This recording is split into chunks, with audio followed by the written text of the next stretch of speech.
wasiirka wasaaradda shaqada iyo arrimaha bulshada marwaxinta jaamac gaande ayaa maanta waxa ay xadhiga ka jartay dhismo guri ka kooban 6 maqsin oo loo dhisay qoys danyar oo haysta caruur aan lahayn dubka sare ee bini'aadamka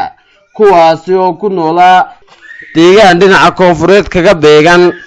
deegaanka kala baydh ee gobolka Gabiley waxaana baahiyay isla markaana u tagay wariyaha rugcadaaga Sakariya Nuux Ibraahim kaasi oo bulshada u soo bandhigay dhammaanba mas'uuliyiintii halkaas ka hadashay arrimahaas ka hadlaya ayaa waxay yiraahdeen waxaan ugu mahadnaqayaa madasha MPS gudaha iyo dibadda iyadoo iska xilqaantay inay caruurta si u taablaan lahayd wax ugu qaban lahayd iska xisaabtay horta xubnaha madasha ku jira gudaha iyo dibadda aad iyo aad baan ugu mahadnaqayaa waxaan leeyahay jazakallahu khayr hawsha qabateen in Allah intii kale muxsiniinta ka qayb qaadatayna waxaan leeyahay aad iyo aad baan iyaga ugu mahadnaqayaa takale golaha deegaanka ee Gabiley oo gudoomiyaha maayar hor socdo aad iyo aad bay hawshan lagala qayb qaateen maayarka aad baan ugu mahadnaqayaa iyo xogayaha dawladda hoose fiican inuu qaabilaan dhulkiina nasiiyeen noona joogsadeen naga kaafiyeen xataa cashuuraadka iyo wixii dhulku u lahaa baahiyihii oo dhan la biyihii oolaan maadaama aanay dadku ay ahaayeen dad reebaadiye ah waxbarasho aanay hore u haysan dad waaweyn ay leeyihiin oo deemka xooga ay joogay waxbarashadii ka gudbay ciyaalka xanuunsanayana ay intii karaankooga ah ay ilaaliyaan kana warhayaan maadaama ay wasiiradu ay ku maqan tahay Hargeysa biilkii iyo wixii kalena ay ka fargaraysay waxaan xataa isku daynaa markuu ka group ahaan inaanu sameeyno cagaf inta maxaan ku dhaxaayay waqtigu uu dhulku u qoyan yahay ay kala soo baxaan wixii ay baahiyahooga ku daboolan karaan xildhibaanada iyo maayarka degmada iyo dhammaan haweenka halkan ka muuqda ama reer Arabsiya ama reer Gabiley ama Soomaaliya ha noqdaan dhammaantood qofkii ku darsaday xasanaadka intii Ilaahay uu garansiiyay dhammaantii waxaan leenahay Ilaahay miisaanka xasanaadka igu diro horta de madashan aynu joognaa waa mahadnaqun waa xawayaan inaanu mahadnaqno groupkii iyo wariyihii oo imika inoo hortaagan ka qayb qaatay cishadaasi oo ah Sakariya Nuux Ibraahim waxaan leeyahay horta aad iyo aad baad ugu mahadsantihiin wasiiradana waqtigeeda inoo soo hurtay ee inoo furtay gurigana iyadana waxaan ugu mahadnaqanaa soo dhawow baan leenahay ku soo dhawow deegaanka Gabiley annaga ka dawlad hoose ahaan waxaanu qaadanay in aanu koladii xaafadii la soo raray baahiyaa jirto in aanu ka farqaadno saladaas oo dhib badan xagga sariimada marka waxaan anagu qaadanay in aanu ugu darno gunnada oo aanu bil walba gunnada aanu siino biyihii leerkiina aanu bixino marka intaa waan ka farqaynay iyadoo uu nagu hogaaminayo maayarkeego maayar Amiin waxaan leenahay inta muxsiniinta iyo inta ka soo qayb qaatay iyo inta guriga agabka dhigtay iyo inta dibadda joogta iyo inta dalka joogtaba aad iyo aad baan ugu mahadnaqaynaa waxaan aad ugu mahadnaqay horta wariyihii ina tusay mushkiladda marka reerka haysatay waxaan ma suurto galeen haddaan la maqal ama la arag waan u mahadnaqayaa dadkaasi waxay ku jireen jiingad bay ku jireen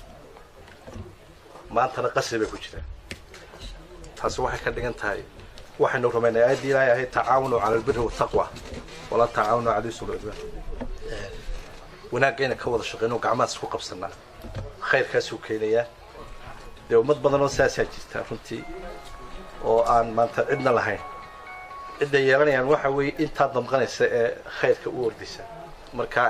ka mas'uuliin ahaan kulliyan dee waanu ka qayb qaadanay gurmadkii reerkani in guriga loo dhiso waana waxaan u taaganahay oo noo doortay weeye dhalinyaro dad xanuunsanaya oo caruura inaynu caawino oo garab istaagno runtii farxad mahad celin baan uga jeedinayaa dhammaan cid kasta oo qayb ka qaadatay dhammaan waan u mahad celinayaa meel kasta waxaana si gaar ah ugu mahad celinayaa dadka reer Arabsiyo ee ka damqaday arrintan ee qaybtooda qayb lixaad la ka qaatay waxay si kala way waxa loo yahay marka kaliya lacagtaada aad deganaansho siisan kartaa jinna aad ku iibsan kartaa oo marka sadaqa ula baxdo qofka qof islaam arrimihiisa wax ka qabtana ilaahay baa tiisa wax ka qabtaa marka waxaan leeyahay cid kasta oo hawshan ka qayb qaatay ilaahay tooda wax ka qabto ammaan wixii aad ku ammaanantihiin macnaha mucaaradnimadayadu maaha inaanu xumaan iyo wanaag mucaarad ku noqono waa in aad idinku mahadnaqnaa marka aanu wax sheegayno marka wanaag qabataan wanaagiina inaanu aad idinku ammaano markaanu khalad aragnana inaanu khaladka farta ku fiiqno waxaanu sheekhu balad ahaanadii ku ag joogaa mar kasta inaan idinkala qayb qaato wixii dhismaa wixii horumara iyo wixii mucaawama subxaana wa tacaala inaga dhigay dad islaama walaala ah inama alislaamu likhwa buu yidhi rasuulku calayhi salaatu wasalaam mar labaadka inaga dhigay walaalo reer somalilaana oo iswada garab taagan waxaan u mahad celinayaa in allaale iyo intii ka qayb qaadatay taageerada iyo isgarab taagga qoyskan waxaan ilaahay uga baryayaa inuu hoygii barako uga dhigo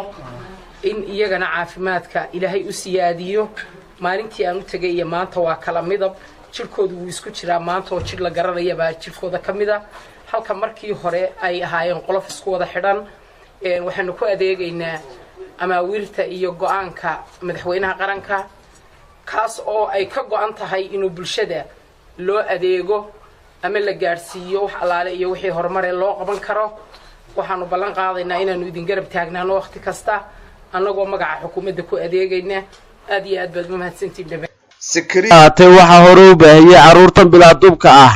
warbaahinta Gabiley Media Group oo ka hawgasho gobolka Gabiley waa Maxamed Cabdi Cumar Maxamed wadin telefishinka caalamiga ee SBS magaalada Gabiley.